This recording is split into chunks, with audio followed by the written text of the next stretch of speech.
वो दौड़ चला गया जब सामने लिफाफा बिठाकर प्रेस कॉन्फ्रेंस की जाती थी। अब चुपते सवाल हर तरफ से आते हैं और ये सवालात वो होते हैं जिनका नून लीग के प्रोपेगेंडा विंग के पास कोई जवाब नहीं होता और वो आए बाएं शाएं करते रहते हैं। इमरान खान को सिलेक्टेड और बाद लाडले का तासुर पैदा करने के लिए नून लीग ने बड़ी मेहनत की थी और इसके लिफाफों ने इस पर बड़ा टाइम लगाया था, लेकिन जब झूठ की गर्द बैठने लगती है तो सच साफ नजर आने लगता है। जावेद लतीफ ने अपनी प्रेस कॉन्फ्रेंस में एक दफा फिर इमरान खान को अदालतों का लाडला करार दिया और आधा घंटा इस पर अपनी बकवास जारी रखी। इसके बाद एक सहाफी ने अपने सवाल में इसको दो डाला कि लाडला कौन है, क्या इसहाक डार की इश्तिहारी मुलजिम होने के बावजूद ईद गिफ्ट कारी से मना कर दिया गया है तो आपकी मुराद वो है या जो कल एहसन इकबाल को अदालत से रिलीफ मिला है, आप इसकी जानिब इशारा कर रहे हैं। सहाफी बोलता जा रहा था और जावेद लतीफ का सांस सुकड़ता जा रहा था। इसने इसकी मुनाफकत बेनकाब की जो ये अदालतों के मुतालिक दोहरे रवैये इख्तियार करके इमरान खान को लाडला करार देते हैं।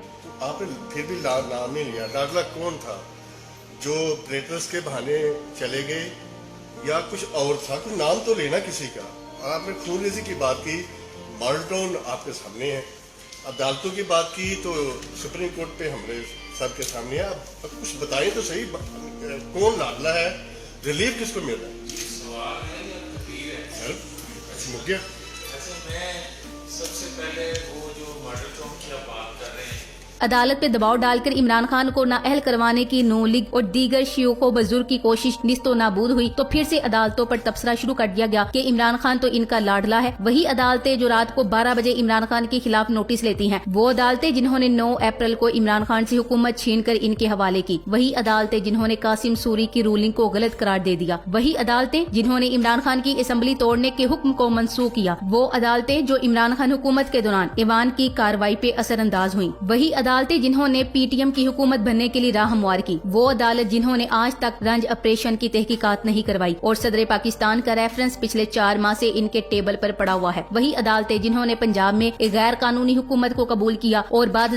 खुद भी इसे गैर कानूनी तस्लीम भी किया, वही अदालतें जिन्होंने पंजाब में जिमनी इलेक्शन मुनक्किद होने तक उस शख्स को पंजाब की 12 करोड़ अवाम पर मुसल्लत किए रखा जिसको वो खुद गैर कानूनी वजीर आला करार दे चुकी थी, वही अदालतें जिनकी वजह से आज ये हुकूमत में है और इनकी हुकूमत कायम है। आज ये लोग इमरान खान पर दहशतगर्दी के झूठे केसेस बनवाते हैं, इसके खिलाफ तौहीन अदालत की मज़ीका खेज कार्रवाइयां करवाते हैं और फिर अदालतों पे दबाव डालकर इमरान खान को नाअहल करवाने की कोशिश करते हैं। लेकिन अब सवाल उठ रहे हैं कि लाडला कौन है, किसको किसका लाड मिला हुआ है। जावेद लतीफ ने बातों को गड़बड़ करके इमरान खान को लाडला साबित करने की कोशिश की है। इसने मिसाल दी कि पीटीए वाले लोटे तो नाअहल हो गए लेकिन काफ लीग को छूट दे दी गई। प्रोपेगेंडा की कुव्वत से बाज कमजोर और गलत बातों को भी यूं बना दिया जाता है कि सादा लोग इस पर यकीन ले आते हैं। तकनीक वही है कि एक झूठ बार बार बोला जाए हत्ता कि लोग या इनका एक हल्का इस पर यकीन करने लगे। मिसाल के तौर पर यह कहा गया कि देखें अदालतों ने एक जैसे 2 केसेस में 2 मुख्तलिफ फैसले सुनाए हैं, ये कितनी ज्यादती है। इस पर हैरतज़दा रह गई कि किस तरह 2 इंतहाई मुख्तलिफ केसों को एक सा केस कहा जा सकता है। बात 1 मिनट में समझी जा सकती है। एक केस में तहरीक इंसाफ के 25 अरकाने असेंबलियों ने फ्लोर क्रॉसिंग की, लोटे बन गए और अपनी जमात की उम्मीदवार चौधरी परवेज इलाही की बजाय मुखालिफ उम्मीदवार हमजा शहबाज को वोट देकर इन्हें जितवाया। ये आइन की साफ खिलाफ वर्जी थी। इस पर वो डीसीट हो गए। आइन यही कहता है, यही होना था। आइन इस मामले में एक शर्त भी आयद करता है कि वो अरकान असेंबली अगर पार्लिमानी पार्टी की हिदायत पर अमल ना करें तब इनके खिलाफ कार्रवाई होगी। कार्रवाई के लिए पार्टी का सरबराह खत लिखेगा। इस केस में तहरीक इंसाफ के पार्लिमानी लीडर सब्तैन खान की जानिब से मुनहरिफ अरकान असेंबली को ऑफिशियल खत जारी किया गया था। ये एहतियात बाद में काम आई। दूसरे केस में मुस्लिम लीग काफ के अरकान असेंबली ने अपनी ही पार्टी के लीडर और रुकने असेंबली चौधरी परवेज इलाही को वोट दिया। मुस्लिम लीग काफ के पार्लिमानी लीडर साजिद भट्टी ने तमाम अरकान असेंबली को ऑफिशियल खत लिखा कि चौधरी परवेज इलाही ही हमारा उम्मीदवार है, इसे ही वोट डालना है। इस हिदायत पर अमल हुआ, परवेज इलाही को वोट डाल दिया गया। ये सब नहायत मुनासिब और आईनी और कानूनी एतबार से दुरुस्त था। इस केस में अरकान असेंबली की बजाय पार्टी के सरबराह चौधरी शुजात हुसैन दरअसल मुनहरिफ हुए और वो जरदारी साहब से जोड़ तोड़ के बाद ऐसे बदले कि इन्होंने डिप्टी स्पीकर पंजाब असेंबली को खुफिया खत लिख दिया कि काफ लीग के अरकान असेंबली अगर परवेज इलाही को वोट डालें तो इन्हें गिनती में शुमार ना करें। चौधरी शुजात की ये हिदायत वाज़े तौर पर बदनीयती पर मबनी थी। इन्हें इसका कोई हक हासिल नहीं था। डिप्टी स्पीकर ने भी साफ बदनीयती का मुजाहरा करते हुए गिनती मुकम्मल हो जाने के बाद काफ लीग के 10 वोटों को नाअहल करार दिया। ये सब कुछ गलत, गैर आईनी, गैर कानूनी, गैर इखलाकी और गैर सियासी था। दुनिया की कोई अदालत होती, कोई से भी जज होते, इन्होंने इसे गलत ही कहना था। ये बात नून लीग भी जानती थी कि जो भी जज या बेंच होगा फैसला यही आएगा। इसलिए इन्होंने किसी दूसरे बेंच या लार्जर बेंच का मुतालबा नहीं किया था बल्कि फुल कोर्ट की रट लगाई रखी। इन्हें मालूम था कि आधी से ज्यादा सुप्रीम कोर्ट बैरून मुल्क तातीलात पर है और सितंबर के वस्त से पहले फुल कोर्ट हो नहीं सकता। मकसद यही था कि इस चक्कर में हमजा शहबाज मजीद 2 माह वजीर आला रहे और फिर वो जोड़ तोड़ करके मजीद अरकान असम्बली मुनहरिफ करा सके। फैसला खिलाफ आया तो नून लीग और पीडीएम रहनुमाओं ने नहायत दर्जे की दरोगोई का मुजाहरा करते हुए बार बार ये कहना शुरू कर दिया कि इमरान खान अदालतों का लाडला है। अब इसी बात को ले लें कि इमरान खान अदालतों का लाडला है, आखिर कैसे? पिछले 8-9 साल को ले लेते हैं। 2013 इलेक्शन के बाद इमरान खान ने धांधली का शोर मचाया और एहतजाजी तहरीक चलाई। अदालतों ने खान को कोई लिफ्ट नहीं कराई। वो कई माह सड़कों पर रहा, कुछ भी नहीं हुआ। बाद में चीफ जस्टिस सुप्रीम कोर्ट की सरबराही में एक जुडिशियल कमीशन बना। इसकी समाअत में बहुत सी सनसनीखेज अखबारी सुर्खियां लगती रहीं, मगर इस जुडिशियल कमीशन का फैसला इमरान खान के खिलाफ था। जब हल्के खोले गए तो बैलेट पेपर्स के थैलों में रद्दी भरी थी, हजारों वोट गायब थे। इसके बावजूद जुडिशियल कमीशन का फैसला था कि मुनज्जम धांधली का कोई सबूत नहीं मिला। सच तो ये है कि इमरान खान की सियासत इसके बाद खत्म हो गई थी। ये तो साल बाद पनामा का इशू खड़ा हुआ, वो भी आलमी सतह पर, तो इमरान को दोबारा से मौका मिला जिससे इसने भरपूर फायदा उठाया। पनामा केस में भी इमरान खान और बाज दीगर यानी जमात इस्लामी, शेख रशीद वगैरह सुप्रीम कोर्ट रिट लेकर गए, मगर तकनीकी एतराज ही लगते रहे। सुप्रीम कोर्ट में केस चलवाने के लिए इमरान खान को बड़ी धुआंधार तहरीक चलाना पड़ी। हजार जतन के बाद सुप्रीम कोर्ट में केस चलना शुरू हुआ। पनामा केस वाहिद इशू है जिसमें अदालती फैसले से मुस्लिम लीग नून को बड़ा दचका पहुंचा और मियां नवाज शरीफ ना अहल हुए। इसमें मगर मियां साहब के कमजोर केस, नाकाबिले फहम कतरी खत और कैलबरी फॉन्ट में लिखी मशकूक दस्तावेजात का बड़ा हाथ है। इतने कमजोर केस का यही बनना था। अलबत्ता बाद में चीफ जस्टिस साकिब निसार ने जिस फुर्ती से नवाज शरीफ को मुस्लिम लीग नून की सदारत से हटने पर मजबूर किया, वो सरासर गलत और नामुनासिब था। इमरान खान के बनीगाला केस में इन्हें रिलीफ मिलना ही था। वो कोई कब्जे की जमीन थी, न रिश्वत या करप्शन का पैसा। इनकी मनी ट्रेल भी अदालत में पेश की गई। नक्शे की मंजूरी न होने पर जुर्माना वगैरह ही होता है, वो अदा कर दिया गया। जहांगीर तरीन का मामला अलबत्ता मुख्तलिफ था। इन पर इनसाइड ट्रेडिंग का इल्जाम था कि वो हुकूमती मुशीर थे और काबीना के किसी फैसले पर इन्होंने दरपड्डा अपने मुंशी के नाम पर करोड़ों के फायदे लिए। इस केस में जहांगीर तरीन ने फंसना ही था। इनकी किस्मत अच्छी थी कि मामला फौजदारी रुख इख्तियार न कर गया, वरना सजा भी हो जाती। इमरान खान वजीर आजम बने तो अदालतों के साथ इनके मसाइल ही रहे। इन्हें कहाँ रिलीफ दिया गया? वो हमेशा अदालतों से शाकी रहे, खासकर लाहौर हाई कोर्ट में। जिस तरह नून लीग के रहनुमाओं को मतवातर रिलीफ मिलता रहा। आर्मी चीफ की एक्सटेंशन के मौका पर चीफ जस्टिस आसिफ खूसा ने पूरी सिविल हुकूमत को चकरा कर रख दिया था। इतने मसाइल बने, बार बार नोटिफिकेशन दुरुस्त कराए गए, हत्ता कि फिर पार्लियामेंट से कानून साजी कराएगी। इसमें कहाँ इमरान खान या हुकूमत को रिलीफ मिला? मियां नवाज शरीफ के मुल्क से बाहर भेजे जाने की बारी आई तो तहरीक इंसाफ को बखूबी अंदाजा था कि मियां साहब ने वापस नहीं आना। हुकूमत ने बड़ी कोशिश की कि 5-7 अरब की रकम जमानत के तौर पर ली जाए, मगर अदलिया ने बकौल फवाद चौधरी 50 रुपए के एक स्टाम्प पेपर पर मियां नवाज शरीफ को बाहर भेज दिया। तहरीक इंसाफ हुकूमत और इमरान खान को कतई रिलीफ नहीं मिला। मियां नवाज शरीफ भी वापस नहीं आए। सेनेट इलेक्शन में हॉर्स ट्रेडिंग रोकने के लिए इमरान खान हुकूमत ने अदालत में रेफरेंस भेजा, मगर अदलिया ने इनकार करते हुए कहा कि पार्लियामेंट में ये मसला हल करें। हर एक को अगरचा बखूबी अंदाजा था कि पार्लियामेंट में ये इस वक्त होना मुमकिन नहीं। तहरीक इंसाफ को कतई रिलीफ नहीं मिला और फिर इनके खदशात के ऐन मुताबिक यूसुफ रजा गिलानी हॉर्स ट्रेडिंग की कुव्वत से सेनेटर बन गए। ये और बात के फिर बाद में चेयरमैन इलेक्शन में वो खुद अपने ही हथियार का निशाना बन गए। सबसे अहम ये कि कासिम सूरी की कौमी असम्बली में रूलिंग के मामले पर सुप्रीम कोर्ट ने तहरीक इंसाफ के पूरे केस को उड़ा कर रख दिया। वजीर आजम की कानूनी टीम का ख्याल था कि कौमी असम्बली का अंदरूनी कार्रवाई के नाम पर इस रूलिंग को तहफ्फुज मिल जाएगा। सुप्रीम कोर्ट ने कतई तौर पर तहरीक इंसाफ को रिलीफ नहीं दिया। तहरील शुदा असम्बली बहाल हो गई। आज पीडीएम हुकूमत इसी अदालती फैसले की मरहून मिन्नत है। इसलिए ये महज प्रोपेगेंडा है कि इमरान खान अदालतों का लाडला है। हकीकत इसके बरक्स है। नून लीग को जिस कदर रिलीफ मिलते रहे हैं, इसका उशरे अशीर भी तहरीक इंसाफ या इमरान खान को नहीं मिला।